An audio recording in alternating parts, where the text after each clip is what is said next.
तो hello everyone, आप सभी का वेलकम है आपके इस भाई के यूट्यूब चैनल में। जी हाँ दोस्तों, आपने वीडियो का टाइटल और थंबनेल देख के समझ चुके होंगे कि आज हम लोग किस टॉपिक पे बात करने वाले हैं। जी हाँ दोस्तों, दुनिया के 3 ऐसे देश जो आपको हाईएस्ट से हाईएस्ट सैलरी पे करते हैं। अगर आपको पूछा जाए कि तो दुनिया के कौन से देश हैं जो हाईएस्ट सैलरी पे करते हैं, तो आप लोगों को तो बस आप लोग इतना ही बोलोगे कि आपको अमेरिका, चीन, जापान या फिर कोई और देश आप बताओगे।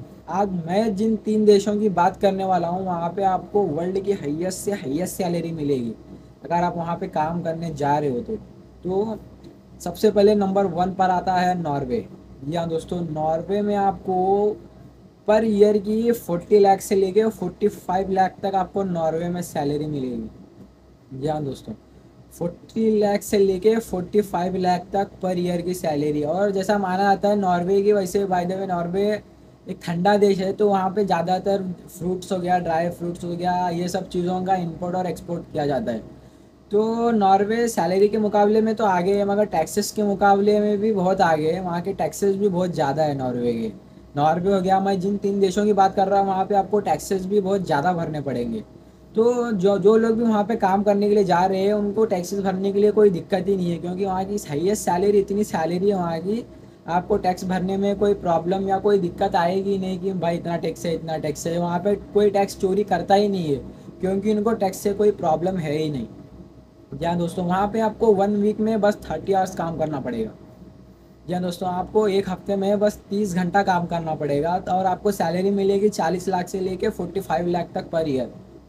तो आप सोचिए, वहाँ पे टैक्स भरने के लिए कोई लोग सोचता ही नहीं है कि भाई इतना टैक्स है, इतना टैक्स है, कोई नहीं सोचता है, क्योंकि वहाँ की सैलरी बहुत हाईएस्ट सैलरी है। तो नंबर सेकंड पे बात करने वाले हैं हम लोग स्विट्ज़रलैंड के बारे में।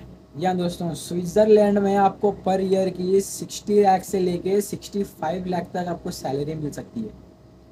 जी हाँ दोस्तों, स्विट्ज़रलैंड भी टैक्सेस के मुकाबले में बहुत आगे है। आपको स्विट्ज़रलैंड में भी बहुत ज़्यादा टैक्स पे करना पड़ेगा। जी हाँ दोस्तों, जैसे कि वर्ल्ड के हिसाब से के मुकाबले देखा जाए तो स्विट्ज़रलैंड को सबसे ज़्यादा खुशहाल रहने वाला देश माना गया है, क्योंकि वहाँ के लोग बहुत हैप्पी रहते हैं। बहुत खुशहाल रहने वाला देश वहाँ के लोगों को माना गया है।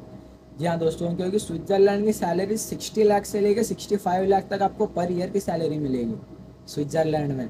आप किसी भी जॉब में जा रहे हो, अगर आप छोटी मोटी जॉब में जा रहे हो, क्लीनर हो गया, ड्राइवर हो गया, आप ऐसी भी अगर जॉब में जा रहे हो, तो आपको 40 लाख से लेकर 45 लाख तक पर ईयर मिलेगा। सोचिए, आपको पर ईयर में 40 लाख किधर मिलेगा आपको। अगर आप स्विट्जरलैंड जा रहे हो, तो आपको सोचना नहीं है कि मैं भाई जा रहा हूँ, मेरे को सैलरी इतनी मिलेगी नहीं मिलेगी। आपको सीधा जाना है बस उधर। जाने के बाद आपको सैलरी, तो आपकी इतनी ज़्यादा सैलरी रहेगी कि आप उधर से आपको आने का मन ही नहीं करेगा। या दोस्तों, उतनी ज़्यादा सैलरी रहेगी। तो नंबर 3 पे हम लोग बात करने वाले हैं। तो सोचिए दोस्तों, अगर आपको उतनी ज़्यादा सैलरी मिल रही है, तो आप जाने, अगर आपके पास कभी एक मौका आएगा उधर जाने का, तो आपको छोड़ना नहीं है, आपको सीधा सीधा चले जाना है। जी हाँ दोस्तों, तो हम लोग नंबर 3 पे बात करने वाले हैं लग्जमबर्ग की। जी हाँ दोस्तों, लग्जमबर्ग नंबर 1 पर आता है। हाईएस्ट सैलरी पे करने के मुकाबले में लग्जमबर्ग नंबर 1 पर आता है। या दोस्तों, लग्जमबर्ग में आपको पर ईयर की 70 लाख से लेके 80 लाख तक सैलरी मिल सकती है, हाईएस्ट सैलरी। या दोस्तों, हाईएस्ट सैलरी हो गया। लोअर सैलरी भी आपको 60 लाख से लेके 65 लाख तक मिलेगी। अगर उधर आप एज अ ट्रक ड्राइवर जा रहे हो या एज अ मैनेजर की, तो बहुत सैलरी रहेगी। मैं जैसे छोटी मोटी जॉब के बारे में बात कर रहा हूँ, जैसे कि छोटी मोटी भी नहीं है, मगर इन जॉब मतलब जो बिना पढ़े लिखे लोग हैं,